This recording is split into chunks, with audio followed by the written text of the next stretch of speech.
The China in Africa podcast is brought to you in partnership with the Africa-China Reporting Project at Wits University in Johannesburg. The ACRP promotes balanced, considered reporting on China-Africa relations through training programs held throughout the year. More information at africachinareporting.com.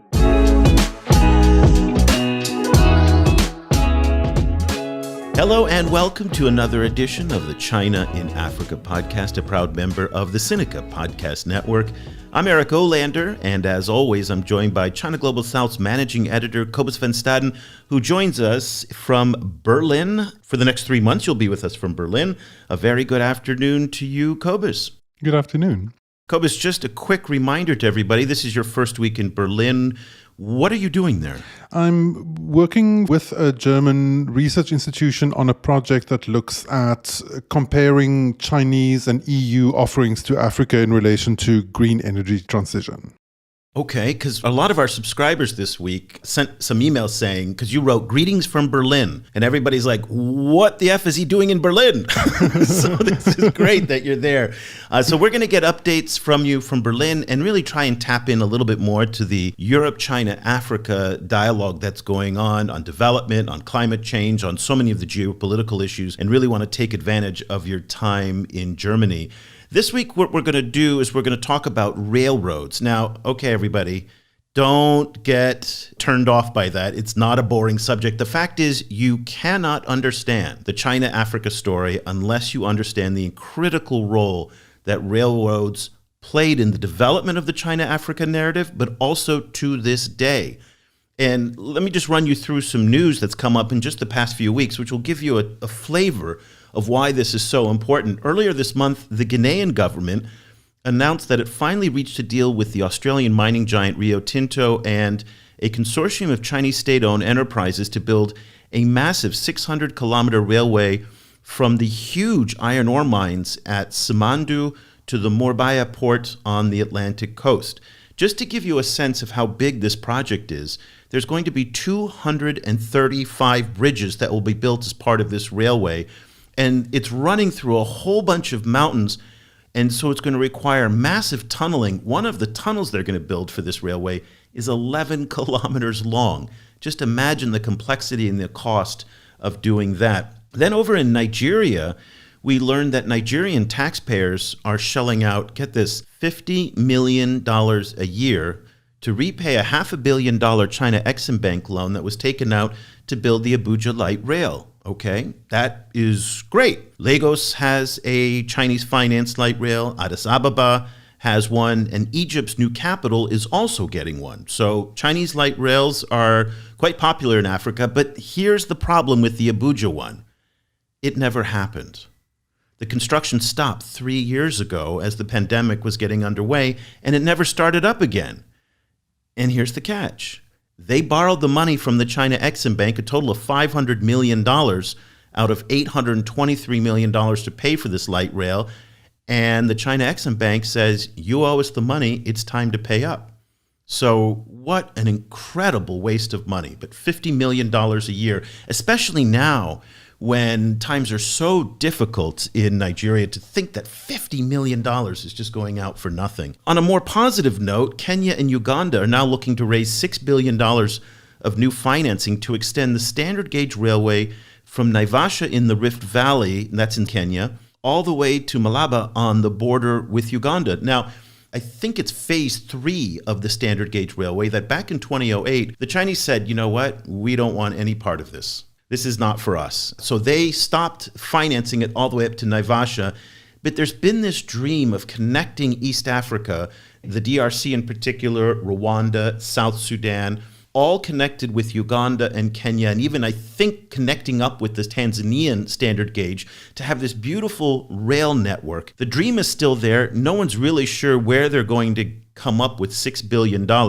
William Ruto, the president, says he's going to ask China for some of that money. And you got to think to yourself, Cobus, does this guy not know anything about what's going on? Because the Chinese have made it abundantly clear that they do not want to finance more standard gauge railway development in East Africa. Nonetheless, Ruto says he is going to make that request, and we're going to see that railway eventually go from Mombasa all the way to the Ugandan border with the DRC, Rwanda, and South Sudan. That's the plan. Okay, so let's see if that happens. And then last one I just want to bring your attention to is one that we've been talking about on the show for several months now. That's the Lobito Corridor in Angola that connects the cobalt and copper mining belts in Zambia and the DRC with the Port of Lobito on the Atlantic coast. Now, this is going to be refurbished. It's a 1,200-kilometer railway, and it's going to be refurbished with a $250 million financing package from the U.S. Development Finance Corporation. This would be the first time that the United States actually steps into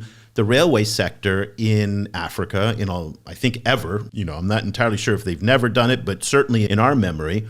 It's a little bit odd, this whole deal. I say we've been writing about this a lot in our daily coverage, and it doesn't make a lot of sense to us, in part because part of the motivation is to divorce the United States and China from each other in the critical mineral supply chain. So the United States wants to kind of break free from Chinese dominance in this, but there's a little bit of a catch because the lead contractor on the refurbishing is none other than the Portuguese construction giant Moto Engil. Now, Moto Engil is a company that is a third owned by a Chinese state-owned enterprise. So there's Chinese presence there. The Chinese also will tell you that they are thrilled that the United States wants to pay for this because when the cobalt and copper eventually makes it to the Atlantic coast, where's most of that going to go? It's going to be picked up mostly by Chinese ships and taken where else? To Eastern China for processing because there's really nowhere else to process cobalt other than in China. So a little bit weird on that one. But Cobus, at the end of the day, so much of the railway development that we're seeing in 2023 in many parts of Africa, okay, certainly Guinea and Angola being a great example of that, certainly looks a lot like it did back in 1823 when the Europeans were building railways from the mines to the ports. I mean, to me, that just feels a little bit depressing.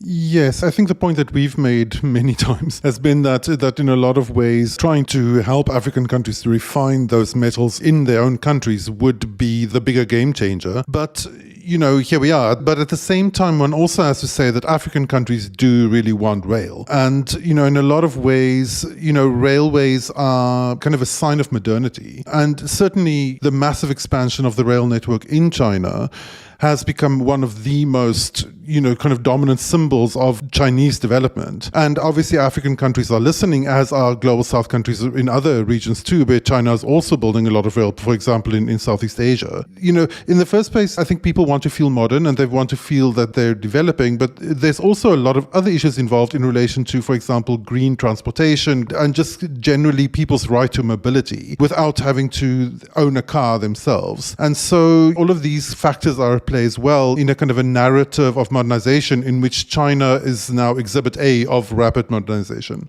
Well, one of the major talking points in Chinese propaganda that they use a lot to talk about their railway initiatives in Africa is that since 2000, Chinese companies have completed more than 10,000 kilometers of railway lines in Africa. And if that's true, again, I've never added it up, but it sounds somewhat true. That's very impressive. And in many respects, too, they have broken the wall that was set up by the colonial powers where railways of one gauge went to the border and then stopped, and then railways of a different gauge picked up the line from there. And so you didn't have the cross-border railways that we have now from Ethiopia to Djibouti, for example. So that's very exciting. But the timing of our conversation about railways is perfect because there's a brand new book that just came out, Africa's Railway Renaissance, The Role and Impact of China. And we're thrilled to have two of the four authors on the show with us, old friends of our programs. Tim Zayonts is a lecturer in international relations and global political economy at the University of Dresden and also a research fellow at the Center for International and Comparative Politics at Stellenbosch University. A very good afternoon to you, Tim. Welcome back to the show. Hi, Eric. Hi, Cobus. Good to be with you again. It's wonderful to have you, and a thrill to have Mandira Bhagwandeen back again with us as well. Mandira, again, like Tim, is an old friend of the program. He's been on the show a number of times. She's a senior researcher at the Nelson Mandela School of Public Governance at the University of Cape Town. A very good afternoon to you in Cape Town, Mandira. Hi to you both. Thanks for having me again. It's great to speak with you. Also, I just want to give a little hat tip to your co-authors. Yes. Padraig Camodi, who's a professor of geography and the director of the Masters in Development Practice at Trinity College in Dublin, and Anthony Leysens, who is an associate professor of politics at Stellenbosch University in Cape Town. They were not able to join us, but we want to make sure that they get their due credit for their role on the book. Tim, let's start with you. I laid out the premise that railways are an indispensable part of the China-Africa story. The title of your book is The Role and Impact of China on Africa's Railway Renaissance. Maybe you can give us the 10,000-meter view of what that impact is, for better and for worse. Yeah, well, that's a huge question, obviously. And I think you gave a brilliant introduction already, Eric, showing how complex Chinese involvement in Africa's railway sector actually is. Obviously, the headlines that make it into the news, or the topics that make headlines in the news, are very often related to some of these contradictions that both your media outlet has covered in a very nuanced manner, but also many other media and also us scholars are obviously interested in. One of them being the question of railway debt, the question of the economic feasibility and actually viability of some of these projects. You have touched upon a few of these examples already, but the complexity is even wider, I suppose.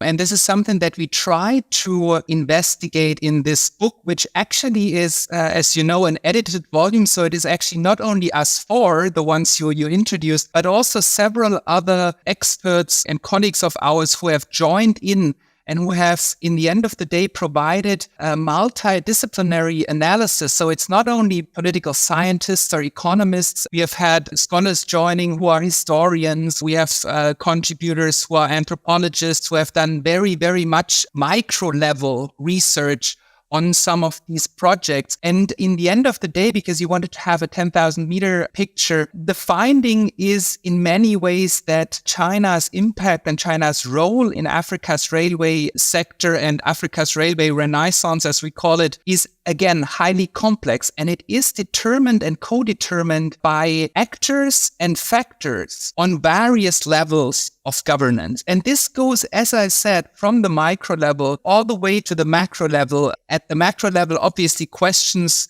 arise about the sustainability of that you have mentioned already. But then also the question, and Cobus and you both have pointed to that, the question to what extent actually railway project can trigger, whether and to what extent they can trigger spillover effects into other economic sectors. It was very interesting to listen to President Xi's speech at the BRICS summit now last week. It was interesting to hear that he mentioned, to my knowledge, for the first time, stating something to the effect that so-called developing countries, not least certain countries in Africa, actually want industrialization much more than infrastructure. This is new music, let's say, and this points to the wider macroeconomic question of how infrastructure development, of which railway infrastructure is obviously a key element in terms of transporting bulk cargo, connecting centers of consumption and production such as mines, you have mentioned it, with ports. To what extent such large-scale infrastructure interrelates with broader structural transformation in African economies. And this, of course, is then a question at the macro level. And we have tried to put some of these puzzle pieces together in that really, I think, diverse edited volume that touches upon various of those actors. One last sentence. We do not say that this book obviously can cover Africa's railway renaissance comprehensively. That would be sort of a Sisyphean task and too wide of a task. But we do try, and we did try, to shed light on various dynamics at various levels of analysis. Mandira, in the wider kind of history of Chinese railway provision in Africa, there seems to be kind of two perspectives coming around the role of African governments. On the one hand, there's a lot of kind of railway plans and development plans and kind of big ambitions being articulated by various African governments. And then at the same time, there's a lot of narratives of government dysfunction or not kind of paying enough attention to the contracts or not enforcing the projects, as in the case in Nigeria that Eric mentioned. So I was wondering how you looked at the role of African governments in this project and where the issue of African agency lands for you. Thanks, Cobus. Yeah, that's definitely a very important question and one that my chapter in the book tries to deal with. And I think just to first start off with the big railway plans and big ambitions, and, that ties in with the African Union's Agenda 2063. And we've seen that at a continental level, at a regional level, and at national level, that various plans have been drawn up. And obviously, modern railways, especially if you're thinking about building standard gauge railways, require massive, massive amounts of finance. And it seems that the Chinese have definitely filled this need, and African countries have willingly turned to China. In my research, a few of the officials that I interviewed said they did go to Western creditors and Western institutions, but they made it incredibly laborious and, quite time consuming. And the need to really get these rail tracks laid and cargo running, for economic development, economic growth was important. So the turn to China made it, it seemed like China was willing to step up given the experience with building railways. And given that the construction and railway companies did need new markets, they were operating already in quite a saturated domestic market in Africa, provided a very good market opportunity. And so they kind of, filled this role of helping develop big railway plans. Like Eric mentioned, the cross-border railway between Ethiopia and Djibouti. And these railways, especially when they were started, when the construction was occurring, there was a lot of hype around them about being symbols of economic prosperity and modernity. And there was, I think, a lot of African countries were really kind of riding this wave of viewing these as railways to facilitate regional integration and spur economic development. But at the same time, when we reflect on, the processes of how these railways were built, kind of governance and decision-making around it, I've especially focused on the Kenyan case. I think that, there's a lot of controversy surrounding this. In my opinion, I feel, especially on the African side or the Kenyan side, they kind of dropped the ball a bit on, really ensuring the feasibility of the project, given the size of the economy, the debt levels, and really carrying out their due diligence. And that's something my chapter really kind of tries to drive home, is that while African countries are really desperate need of railways, not just because, for green energy transitions and their more environmentally form of transport, but essentially for their structural economic transformation, it needs to be done in a very measured and thoughtful manner, because from my research, the meter gauge, if it was just refurbished and modernized and updated, it would have done the job for the next 10, 20 years, before you would have considered upgrading to standard gauge. So I think it was a bit premature for the Kenyans to go for such a big railway project, given the size of the economy and the debt stress that they're under. I also, in my research, found, politics came into play, leaders wanting to show that they were developmental conscious, as well as kind of using these railways as kind of political advertisements for campaigns and things. So there's a lot of research that needs to go into really exploring who are these railways for, I think. Is it for getting political votes, or is it really for the citizens? And I think there's a bit of a dichotomy that needs to be explored. Well, speaking of that debt in Kenya, which is very central to this question, Kenya's total public debt now is north of $70 billion. And Kenya, according to the Financial Times, spends about $10 billion a year on debt repayments. A lot of it does go, in fact, to China to pay for the standard gauge railway loans that are now coming due. Tim, this brings up this question that Mandira touched on in terms of whether or not this makes sense. And I know a lot of countries in Uganda, Tanzania, Kenya, go down the line, think that railways are the sign of modernization and they're absolutely essential. And that's the same thinking out here in Southeast Asia. However, there is a school of thought led by Kenyan economist David Ndii, who is now an advisor, by the way, to Kenyan President William Ruto, who says that this is a complete waste of money, that spending the billions of dollars to build railway would be much better spent in human development, education, healthcare, maternal care, and all these things. And that's what Southeast Asia in many respects have done. And David N.D. compares the economic trajectory of where I am in Southeast Asia, which is still largely agrarian, doesn't have a lot of railways, has not industrialized, but has had better economic performance than most African countries. Now, again, we cannot do a one-to-one comparison. There are countless variables between these two regions. But it does raise the question that have people drunk the development Kool-Aid and saying, well, of course, if we're going to modernize, we have to have a railway.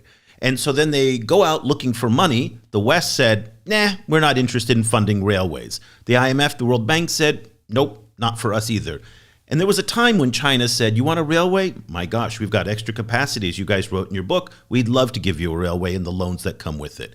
Does that logic make sense today when we see so many African countries under such economic distress? Does spending billions on railways make sense versus spending billions on human development? Yeah, I mean, this is really the $100 million question. Or $6 billion question in the case of Kenya. Exactly, in that case, yes. And I think there is no black or white answer to it in the sense of one being able to give an answer universally. I think on the one hand side, there is obviously research in economics that clearly documents that certain so-called hard infrastructure, including transport infrastructure, and as Mandira has mentioned already, railways on land remain the most efficient, in most contexts, the most efficient and cheapest way of transporting, particularly bulk cargo.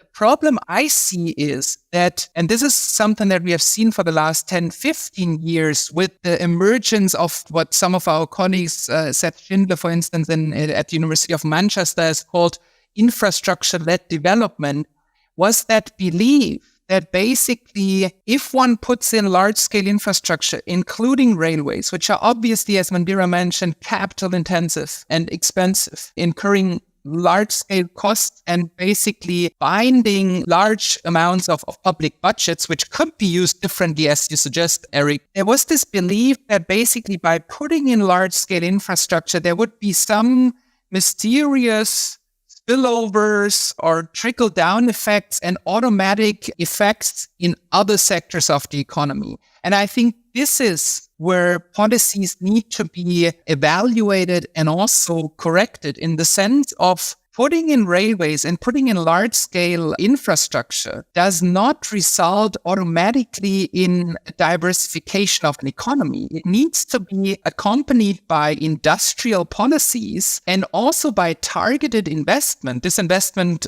can be foreign investment, but it needs to be very targeted in the sense of increasing productive capacities, investing in value addition within the African region. And if this is complemented by prudent and, as Mandira called it, thoughtful decisions on infrastructure, then we see basically synergy effects arising. And this is in many ways the history of many so-called late developing countries in the 1980s and 1990s, where basically infrastructure development was really matched with prudent and targeted industrial policies. The opposite would be putting in place railways that in many ways prolong certain dependencies, not only in terms of the debt, we have discussed the debt extensively, but also in terms of the routing of railways and the spatial political economies that particularly colonial railways have reinforced. You know, the interland port connectivity to basically support racialized exploitative extractivism. If this is the pattern that is continued by basically putting in railways that connect again mines to ports without anything of those products being actually used on the continent or value added on the continent, we might argue that with the African railway renaissance, in such cases, we see history repeating itself with the same spatial patterns in terms of geographical patterns of those railway projects, connecting mines with ports and not much value addition, if any value addition at all, happening on the continent. And I think this is really the qualified answer to your question. Yes, investment in large-scale infrastructure, including railway, is absolutely necessary for diversifying African economies, yet it needs to be complemented by a prudent industrial strategy. And also, and this is something obviously that we also discuss extensively in the book, by really regionally well-coordinated railway projects. And this, unfortunately, is also something that has been lacking in Africa's railway renaissance. Mandira, speaking, I think, kind of East Africa particularly kind of is a great example of that particular issue. I wonder if you could talk a little bit about all of these dreams of an integrated East African rail network and the realities of actually making that happen. Yes, Cobus, that's been on the table for, I think, over a decade now, to, really connect the East African communities through a common railway network. Kenya seems to be pioneering that, completing the Mombasa-Naivasha network. And it also, as we mentioned, needs to connect to Uganda, Rwanda, Burundi, and the DRC. And then eventually the Tanzanian railway would feed into that and make one kind of looping kind of network and connect also up with the Ethiopian Djibouti line. I think one is, there's definitely that ambition, and you can see that the EAC, especially on paper with various documents that it's produced, has quite a vision to make this happen. But again, it comes down to financing. It comes down to political will to get these projects started.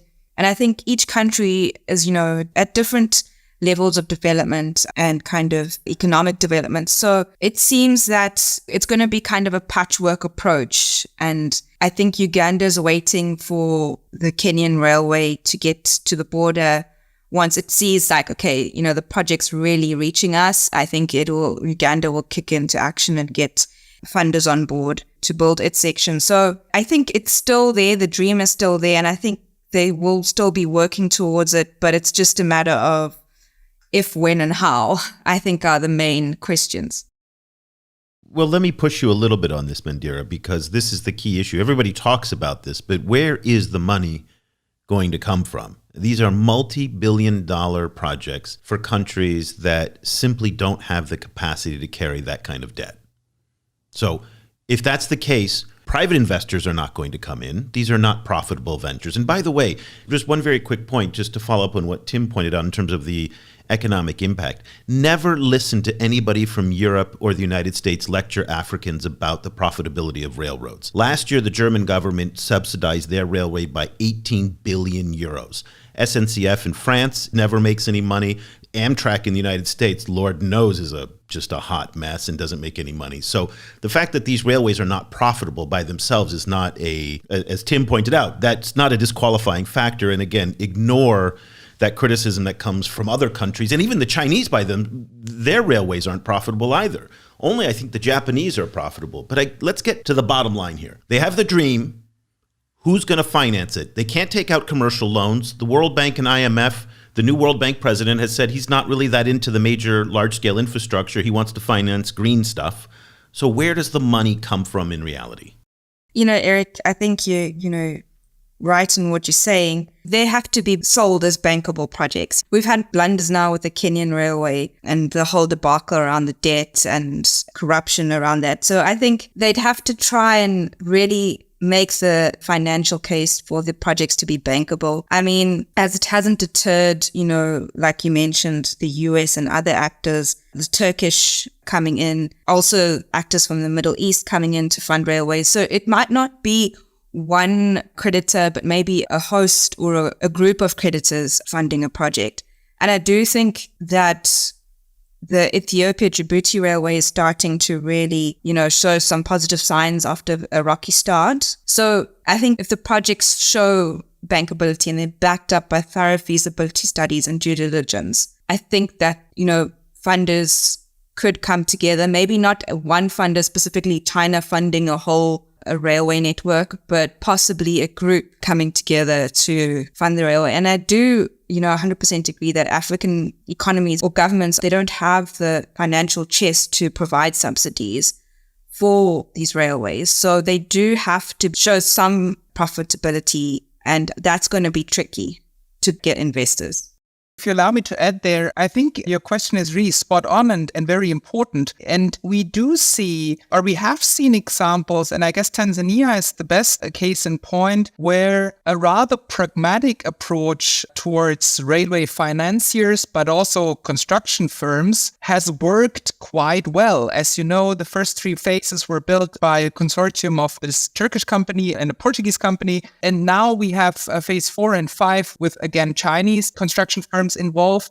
And all this has actually over the years been funded through Tanzania's budget. So it does work, but, and this is what Mandira mentioned already, these projects need to be based and coordinated regionally and based on feasibility studies. And this is something where some governments have been pushing ahead with what one can call railway nationalism without proper coordination, which project design is most feasible. Because as soon as you coordinate and have a regional railway master plan, and this is what has been lacking in most sub-regions in Africa, basically proper enforceable railway master plans, which give a priority list of projects, instead of basically building railways with a scattergun approach, really targeted railway projects that are coordinated, which then in the long run will basically become economically viable. Obviously only in the long run. You rightly point out that in Western countries, but also in China, a lot of these projects take a long time to be feasible, if at all. But I think an investor would always, and even any policy bank is in that case an investor, would look down to the numbers. Can this borrower pay back that loan?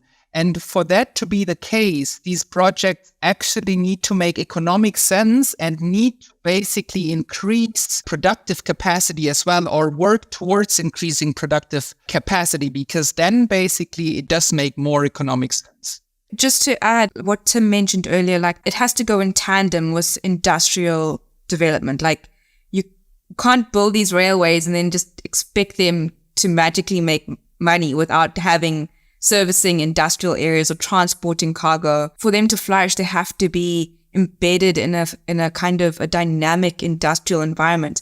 And I think you're seeing that, you know, with Ethiopia's special economic zones and hubs and trying to do that. But it's definitely going to be, you know, kind of it's a long-term project. So I think just to kind of build on Tim's point and reiterate that, you know, the railways can't be just put in place without kind of industrial environment to support their growth.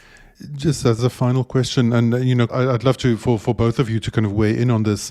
One of the factors I think that fit into the profitability of railway infrastructure in Japan, and I think this is also true for Hong Kong, is that the Japanese government ended up helping to financing some of it by selling commercial real estate rights to around and above the stations.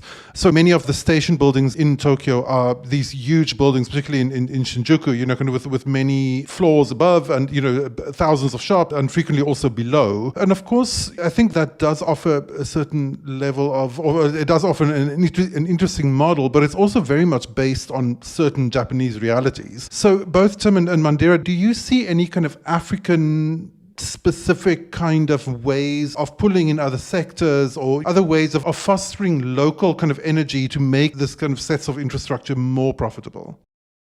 Yeah, I don't see the Japanese example really flying in many African contexts besides really rapidly growing urban places such as Lagos, but certainly also Dar es Salaam, Tanzania, which will grow immensely in the next 20, 30, 40 years. But both of these cities, for instance, do have major real estate bubbles already. So I don't see, this is the Japanese context in the sense of really densely structured urban spaces where there's little space. So basically the railway firms owning land close to the railway tracks would be able to raise money and revenues like that by selling real estate. I don't see that happening anytime soon in many African contexts. But I think the key is indeed to, especially in those countries where we have rehabilitated railways now or greenfield projects such as in Kenya or in Tanzania to basically for governments try to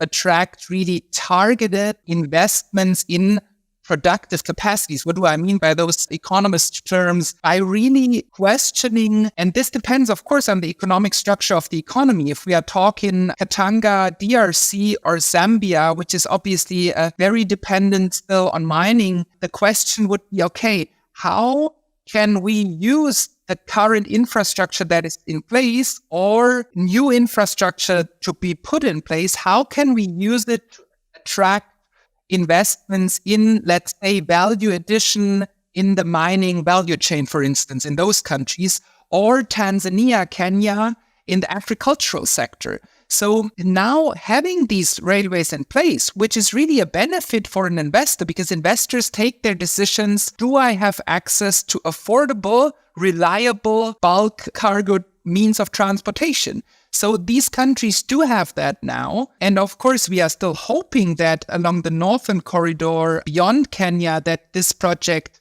does continue into Uganda, South Sudan, and Congo.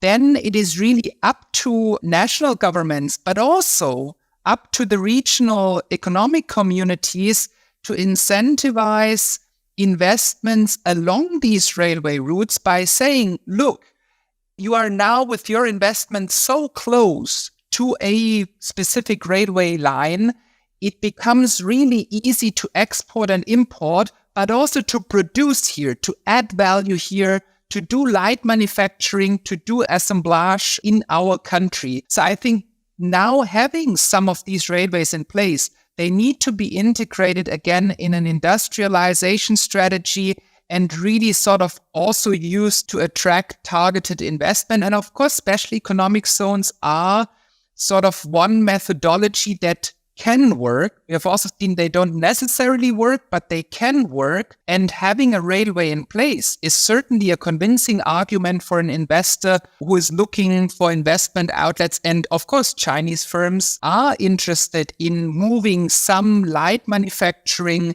out of China because of rising costs within China. So Chinese investors could basically be attracted by saying, listen, there is a railway now. It has even been built and financed by China.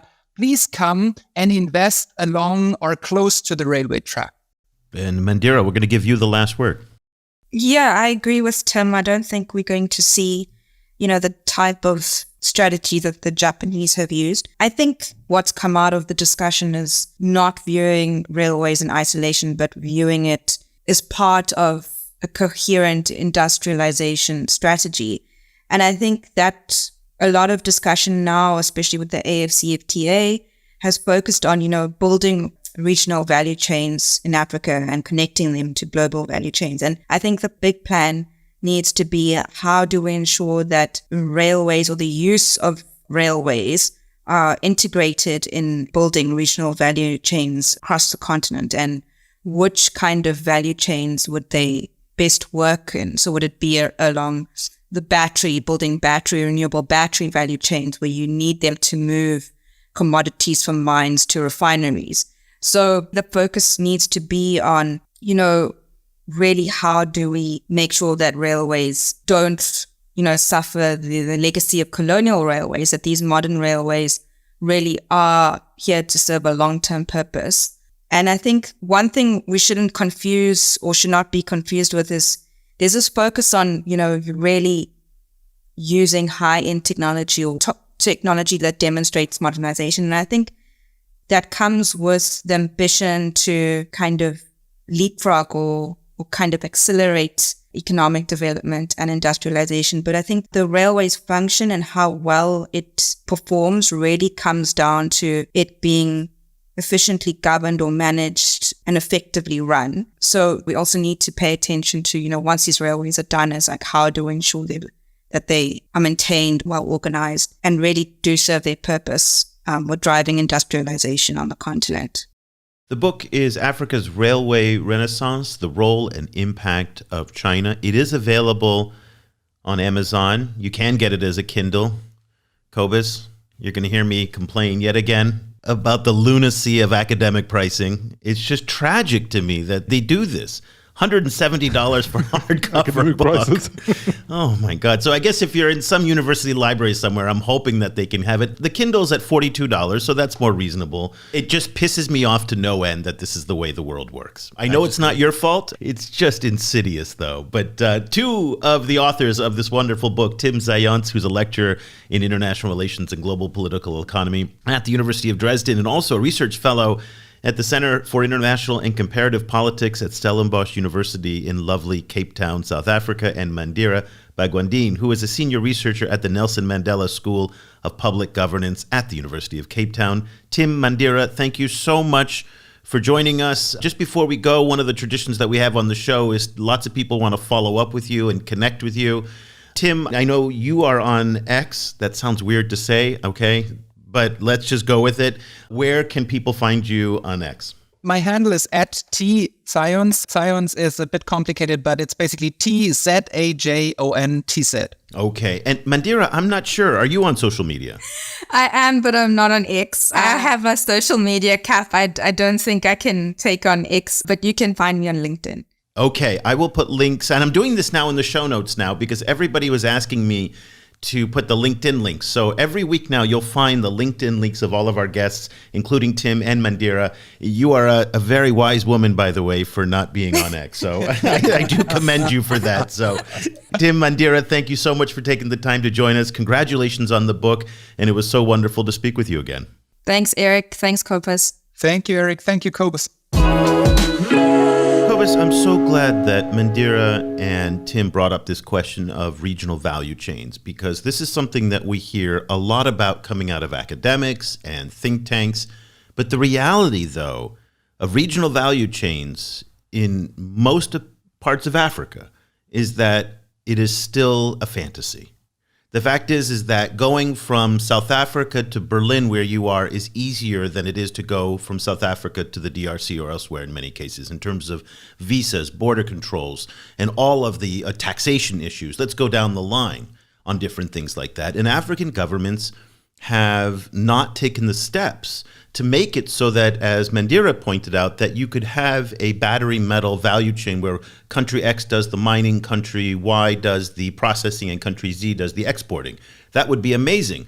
Our friend Jude Moore over at the Center for Global Development in Washington, D.C. has been talking about regional electricity markets, where country like Kenya is very wealthy in electricity, especially renewable electricity, thermal, solar, all of this, and they could be exporting electricity to other countries and for distribution and dissemination. So we don't see that happening, though.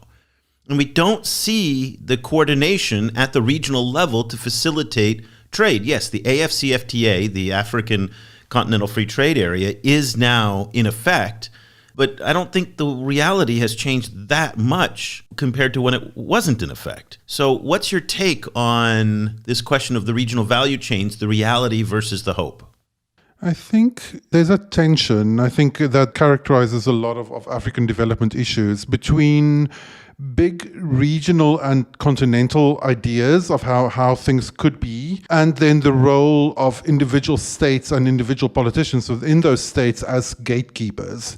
And frequently, what you frequently find in many African countries is that, you know, the way that people end up exercising their own authority and getting a little cut for themselves is by obstructing larger plans. You know, kind of, so it's frequently like there is this big, large plan kind of happening either at the regional level or continental level or even on a national level. And then frequently, like a lower level person is the kind of blockage there, you know, kind of because they need to be pulled into it in some kind of way, and they're looking out for themselves. And that logic is unfortunately very difficult to dislodge. You know, it's I think Africa has had a lot more problems with trying to make that work than, for example, I think the Southeast Asian countries. And, you know, and I think one of the issues is these cultural and historical kind of barriers that run through the continent that divide regions because of historical legacies, because of colonial legacies particularly, that then make it harder for them to actually work together.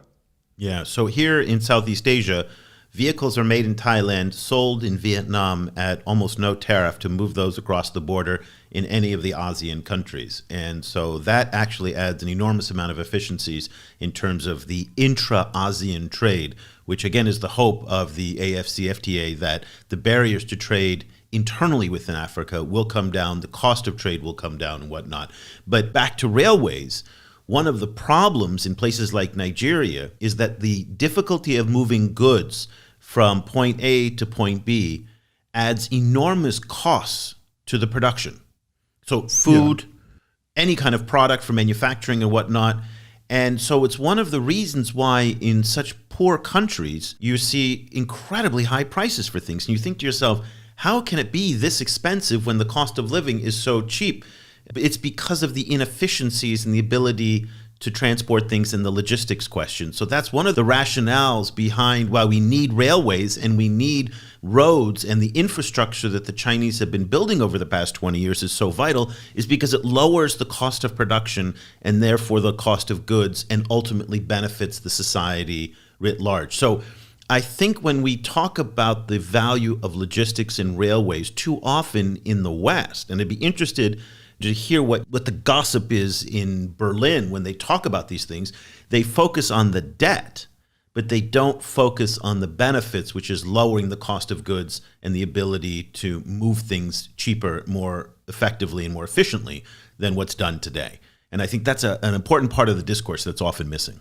I think so. I mean, there was this famous study, I can't remember who did it, but it's a really often cited study where they found that shipping a car from, I think, Tokyo to Kenya is cheaper than getting that same car from Kenya to Nigeria. And, so it's a massive issue. We were touching on the profitability of the railway projects themselves. And I think it's also important to take into account that profitability seen narrowly is one issue, but then the kind of knock-on effects of having those systems in place, there's where the real value in them lie. And I think one example in Africa where you can really kind of see that happening already is in Johannesburg, where the Gautrain kind of light rail system, which connects the airport to different parts of the city and runs kind of north-south, not as far south as it needs to be to connect to Soweto, but still runs from the kind of north through the kind of financial district to the center of Johannesburg. You now do see that the city is building around those hubs. You can see that, 10 years ago, those weren't necessarily such kind of happening suburbs as where they are now, where there's suddenly big apartment buildings coming up, and where one of their selling points is it's close to the station. It is possible to do, but there's a lot of moving parts there. And the thing with South Africa, of course, is that South Africa has a much more diversified economy than many other African countries. So I think there lies one of the big challenges. And that is also what is starting to happen now along the standard gauge railway in Kenya. Naivasha in the Rift Valley is starting to become a commerce hub and a shipment hub. And so the value of the property and the railroad goes up when that kind of activity is there. By the way, everybody, I want to bring your attention to our website and a fascinating article by a young Chinese graduate who graduated from Columbia University this spring, actually, Zhang Haotian. And upon graduation, he treated himself to a trip to East Africa and to ride the old railways, the Tazara Railway, and then also the new railway, the standard gauge railway in Kenya. And he took some amazing photos and wrote an incredible travel log. It's entitled An Unforgettable Journey on East Africa's Chinese-Built Railways, Old and New. It's on our website. I'll put it in the show notes. It's a wonderful complement to the discussion that we've had, because in many ways it humanizes what we've been talking about in the geopolitics, the economics, the finance, the debt. And at the end of the day, these are railroads moving people and goods in many respects, but a lot of people. And I cannot recommend Haotian's wonderful piece enough. Again, it will be in the show notes. Let's leave our conversation there. Again, if these are the topics that interest you, and we know that if you stayed this far into the podcast, it definitely has interested you, you will definitely appreciate the work that Cobus and the rest of the China Global South team are doing every single day to produce really the world's most cutting-edge content on what China's doing in the Global South. We do it in Arabic, French, and English. Your support of our work helps us do this, and we couldn't do it without you. And so if you would like to support what we're doing, go to ChinaGlobalSouth.com/subscribe.